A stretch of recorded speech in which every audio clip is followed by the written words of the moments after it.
En manchette ce soir, des Québécois craignent de voir plus de lait américain sur les tablettes. Des producteurs laitiers de la région pourraient voir leurs revenus diminuer. C'est pour ça que la gestion de l'offre, elle est fondamentale. C'est la prévisibilité, c'est le travail, le gagne-pain même de nos producteurs agricoles en région. Des organismes s'inquiètent de l'inaction gouvernementale dans la lutte contre la pauvreté. On n'est pas tous des gens arriérés, là, sur l'aide sociale ou peu importe les groupes, les organismes. C'est des gens avec un potentiel. C'est des gens qui ont un savoir puis qui sont capables de prendre des décisions. Et une programmation festive pour la première édition du Festi-Troc de Lorraine. Quand on est venu à bout de bouquer La Chicane et Travis Cormier, oui, on était très contents.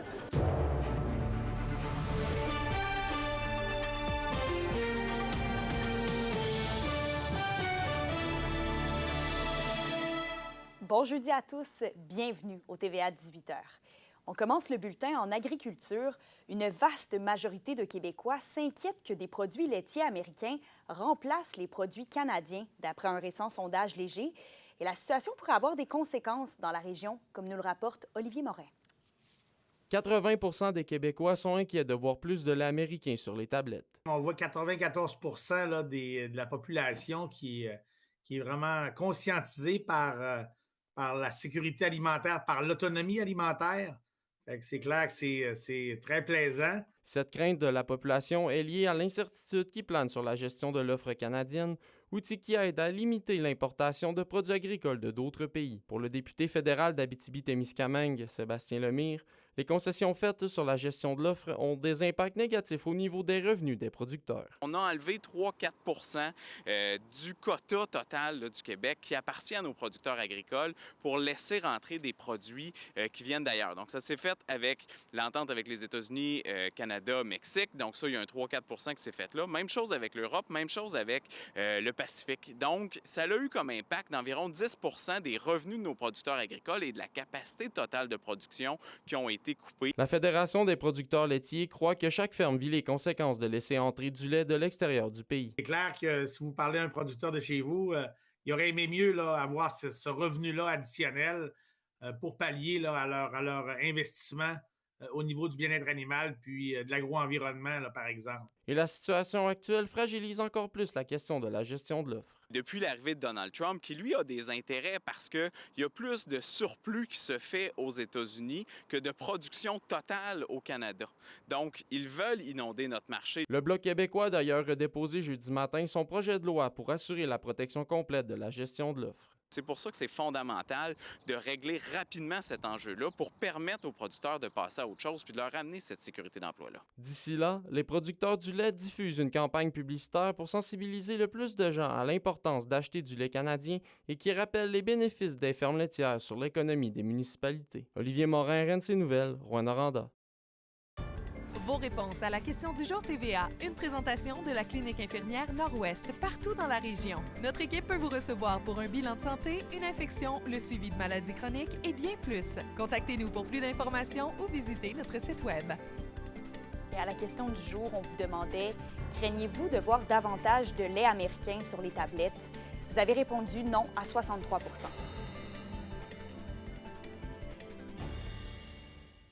Logement, alimentation et salaire minimum, les organismes qui luttent contre la pauvreté veulent attirer l'attention des gouvernements sur ces enjeux principaux, des thèmes qui ont été abordés lors du 2e forum sur la pauvreté à Rouyn-Noranda.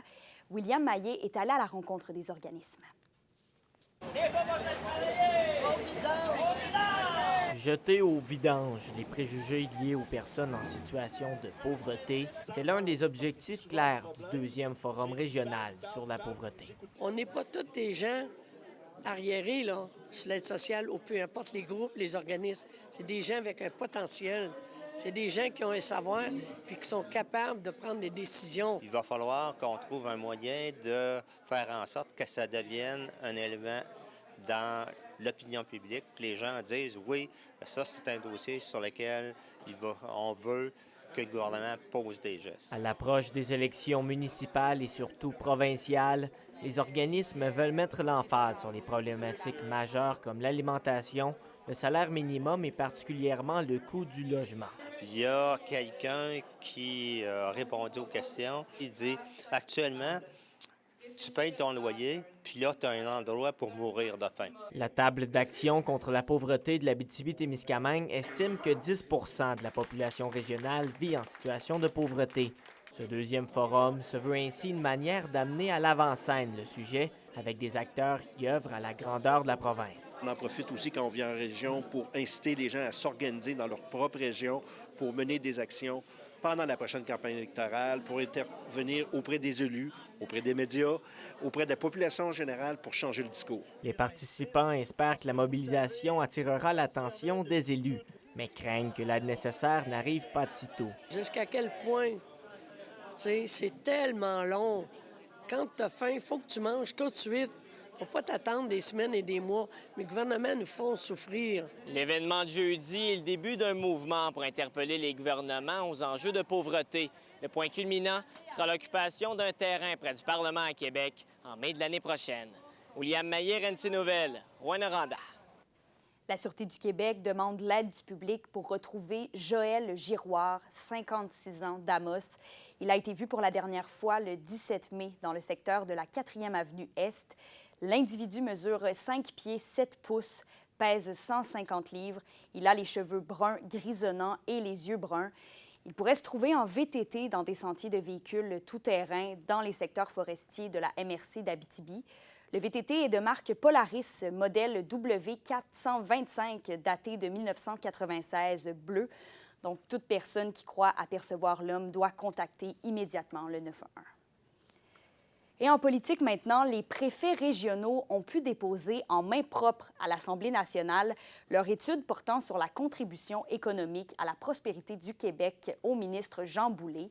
Dans les couloirs du Parlement, le président de la Conférence des préfets a affirmé que le gouvernement caquiste a oublié la région, alors que le député d'Abitibi-Est, Pierre Dufour, a admis que son parti doit prendre le temps d'écouter les régions.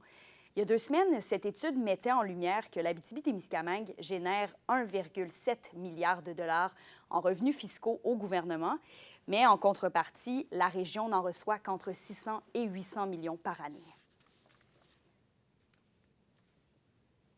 Et toujours du côté de la politique, le candidat à la chefferie du Parti libéral du Québec, Carl Blackburn, conclut sa tournée en Abitibi-Témiscamingue.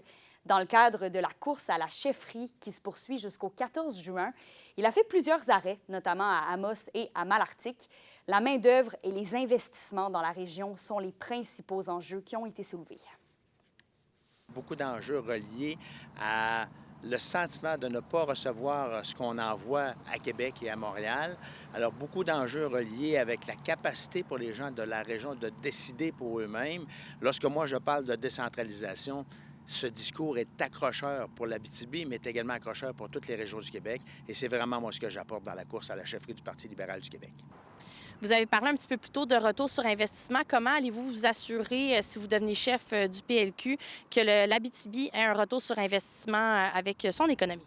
Bien, c'est souvent le sentiment que nous avons, les régions ressources. Comme ici, par exemple, on produit beaucoup de ressources naturelles, on produit beaucoup de mines, on contribue à la croissance du PIB de façon importante au Québec, mais on reçoit moins en fonction de cela. Alors, ce sentiment, il doit être partagé, mais il doit surtout être compris. Et lorsque je présente ma vision pour la décentralisation envers les régions du Québec, c'est vraiment une vision qui va permettre à l'ensemble des régions du Québec d'avoir les moyens et les outils pour être capables de décider de leurs orientations et de leurs priorités, mais avec des responsabilités par contre, parce que ce n'est pas un chèque en blanc qu'on émet aux régions, mais vraiment leur donner les outils pour que celles-ci puissent décider en fonction de leur réalité régionale, de quelle façon elles peuvent prendre en main leur développement économique. Moi, je crois beaucoup à la décentralisation.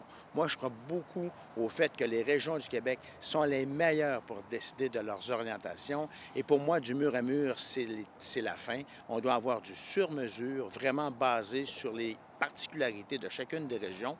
Et vous l'avez dit d'entrée de jeu, la région de l'Abitibi-Témiscamingue n'a pas la même réalité que la région de l'Outaouais, par exemple. Vous êtes originaire d'une région qui est assez similaire, qui a des enjeux un peu similaires à ceux de l'Abitibi-Témiscamingue. Comment ça peut vous aider justement à faire progresser les intérêts des régions au niveau des retours sur investissement? D'abord, les régions, ça a toujours été mon terrain de jeu de mon parcours professionnel. Quel que soit le travail que j'avais, j'ai toujours été amené à aller dans les régions du Québec. Alors, je connais bien les régions du Québec, je le sais comment fonctionnent les régions du Québec, je connais leurs particularités.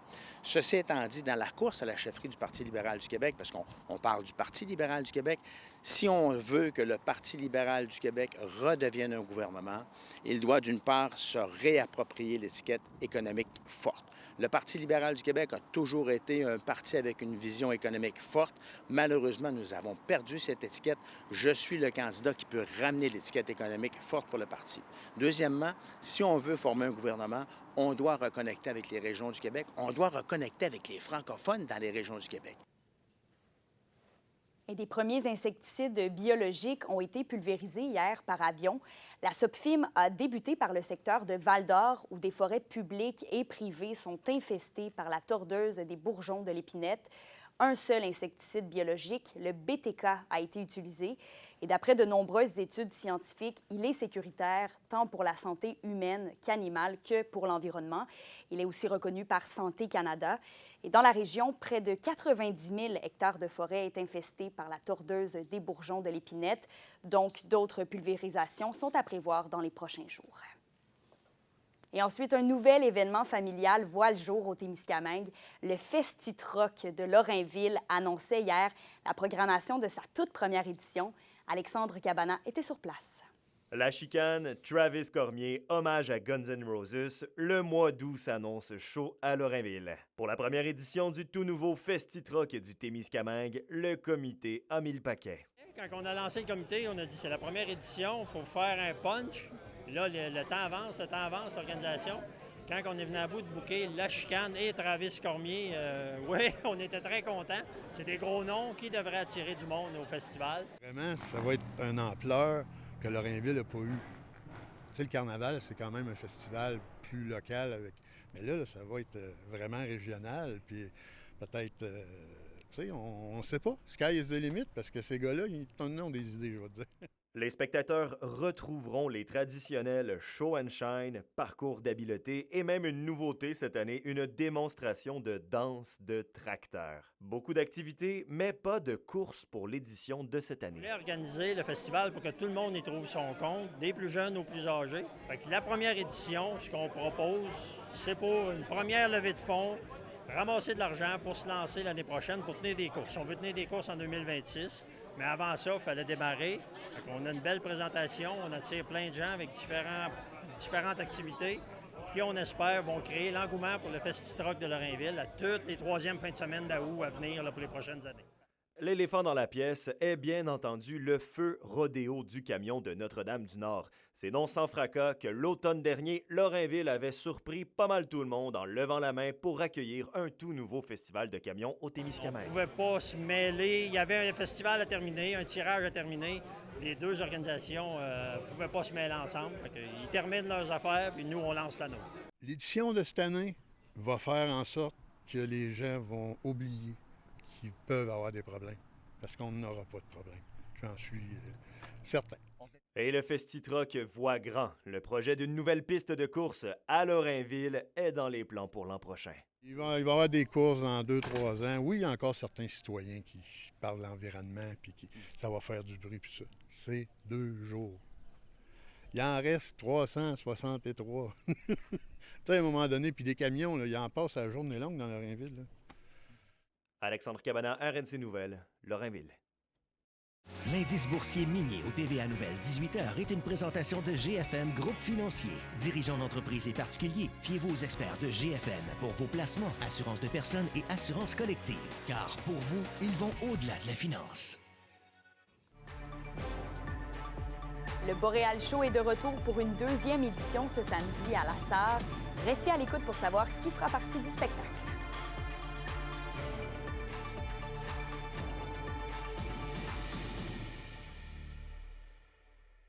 Les SADC de l'Abitibi-Témiscamingue et du nord du Québec vous présentent la bonne nouvelle économique TVA. Spécialisée dans le tricot, la boutique Cassali a ouvert ses portes au centre-ville d'Amos. Plusieurs accessoires et des fils teints à la main sont offerts.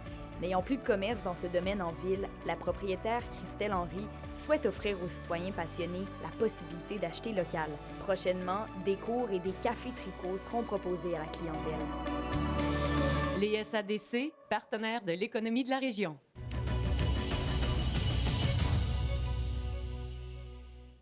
Le musée minéralogique de Malartic met de l'avant la contribution et la place des femmes dans l'industrie minière, alors que plusieurs avancées ont été faites dans les dernières années. Alexis Dumont était présent au dévoilement. Mettre en lumière le travail de plusieurs femmes dans le domaine minier, voici le but de l'exposition qui se décline sous plusieurs formes. On présente une galerie photographique de plus de 50 photos de femmes qui travaillent en ce moment dans le milieu minier en Abitibi.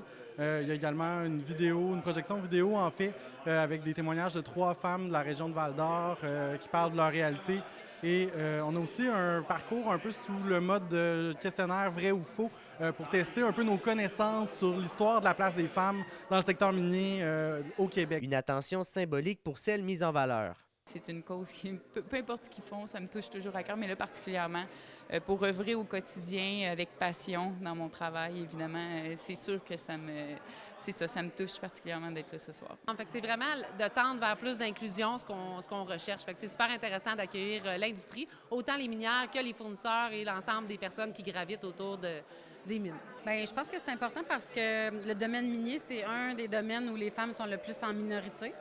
Mais ça ne nous empêche pas de rayonner puis d'apporter des choses positives dans l'industrie minière. Le but est certes d'honorer, mais aussi de montrer les progrès faits dans les dernières années, ainsi que le travail qu'il reste à parcourir pour faire encore plus de place aux femmes dans le domaine minier. Je pense plus que jamais, c'est important de se réunir puis de dire bien, on en est où, puis de comment continuer finalement notre chemin. Il y aura toujours des choses à faire pour l'inclusion, que ce soit les femmes ou toute autre personne. Puis de s'ouvrir, de se questionner, de se poser les bonnes questions, c'est la bonne chose à faire. Mais effectivement, oui, il reste encore bien des pas à faire pour que nos enfants et les autres puissent avoir encore plus de place. On a des femmes mécaniciennes, planificatrices d'équipements, opératrices de machinerie lourde. C'est magnifique de voir tout le monde comme ça qui travaille ensemble, puis de voir que les femmes sont un peu partout dans plusieurs rôles différents. L'exposition qui s'est ouverte hier soir devrait être en place jusqu'à la fin août. Alexis Dumont pour RNC Nouvelles. Et au culturel, Justine, du côté de l'Abitibi-Ouest, le Boréal Show fait son grand retour. Eh oui, Kémélia, le Boréal Show qui est de retour pour une 2e édition et qui attend tous les spectateurs ce samedi, le 31 mai, à l'Arena Nicolotto de la Sarre. C'est un spectacle bénéfice et tous les profits amassés vont être mis à la Maison de soins palliatifs, le Passage de l'Aurore. En première partie, c'est Danny Pouliot qui va mettre l'ambiance dans l'Arena. Ensuite, c'est Madiba King et ses invités qui vont prendre le contrôle. Ses invités qui sont Pépé et sa guitare, Hugo Lapointe, William Deslauriers, les Torieux et les frères Moreau. Alors, ça va fêter pour une bonne cause ce samedi au Boréal Show et les préparatifs sont bien entamés. On est fébrile, on est déjà à notre deuxième année, fait que les préparatifs vont mieux, on n'est plus dans l'inconnu. On est dans les derniers préparatifs, comme je disais. Là, en ce moment, on est en train de monter le stage à l'arrière. On est après finaliser les bars, la billetterie. Donc, on est en train de finaliser tous les derniers petits détails là, pour être prêt pour samedi. Ça va être très festif. Il y a plusieurs styles d'artistes, donc je pense que tout le monde va avoir un petit peu son choix de musique. On est allé un peu varier cette année pour essayer de faire plaisir à plusieurs personnes. Là. Je pense que ça va être l'ambiance. Il va y avoir beaucoup d'ambiance à l'Arena. Des billets au prix de 45 $ sont encore disponibles au ticketaccès.net. Sinon, vous pouvez vous en procurer samedi à la porte le soir du spectacle. Ramasser des fonds pour construire une maison de soins palliatifs à la Sarre, c'est vraiment une cause qui est importante pour l'organisation. Nous, ça fait déjà quasiment 8 ans qu'on ramasse des fonds pour que la maison voie le jour à la Sarre. On a toute une histoire avec des proches où on a eu des histoires d'horreur, puis on trouve ça inconcevable de ne pas avoir de maison de soins palliatifs à la Sarre. C'est pour ça qu'année après année, on ramasse des fonds, on ramasse des sous pour pouvoir mettre ce projet-là enfin sur pied. Là. On n'a pas établi de montant fixe parce qu'on est encore dans l'inconnu. On est à notre 2e année. L'an passé, on a ramassé un montant de 6 000 $. Fait que c'est sûr que cette année, on voudrait dépasser la donne. La vente de billets va bien. Il nous reste encore 2 grosses journées. On sait que demain, on va vendre encore beaucoup de billets. Il reste encore des billets disponibles à la porte pour les gens qui attendaient de voir s'il allait pleuvoir ou pas. Là. Mais je vous annonce qu'il va mouiller, fait que vous allez pouvoir venir en grand nombre au Boréal Show samedi. Là. Alors, qu'est-ce que vous attendez? Allez vous procurer vos billets pour le Boréal Show qui a lieu ce samedi, je vous rappelle, à 19h à l'Arena Nicolotto de la Sarre. En plus, c'est pour une bonne cause. La fondatrice de basketball Rouyn-Noranda, Annie Lemay, a été récompensée pour son implication sportive locale. Elle a reçu un prix lors du gala Cuivre et Or. On vous donne tous les détails après la pause.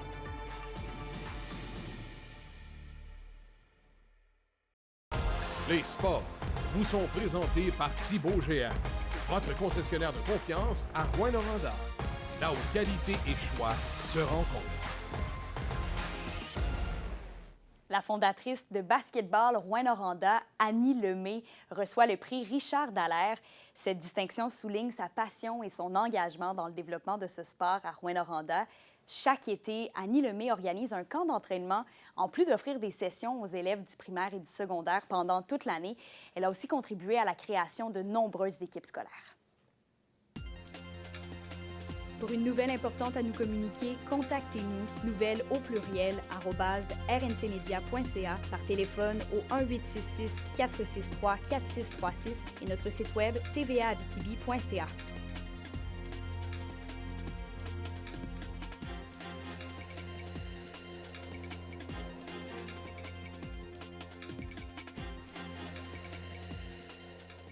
La météo, une présentation de Nicolotto de la Sarre, la capitale du pick-up. Où vous y trouverez toujours le meilleur choix, toujours le meilleur prix. À la météo, Justine, la pluie s'en vient pour de vrai. On s'attend même à des orages demain. Oui, Kémélia, finalement, aujourd'hui, on n'a pas eu une goutte de pluie, mais là, je vous le dis, ça s'en vient, là, la pluie va faire son apparition en Abitibi-Témiscamingue dès ce soir, peut-être, parce que sur l'ensemble du territoire, ce sera partiellement nuageux, avec quelques petites gouttelettes de pluie, peut-être par-ci, par-là. Il y a un minimum de 13 degrés. Demain, en Abitibi et au Témiscamingue, on va avoir de bonnes averses de pluie et même un risque d'orage. Alors, je vous le dis, gardez vos fenêtres fermées demain en partant travailler et c'est un maximum de 19 qui nous attend.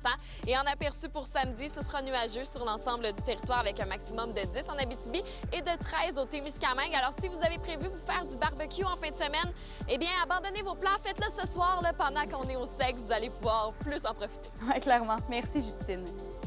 Donc voilà, c'était l'essentiel des informations pour ce soir. On est là demain. Soyez-y.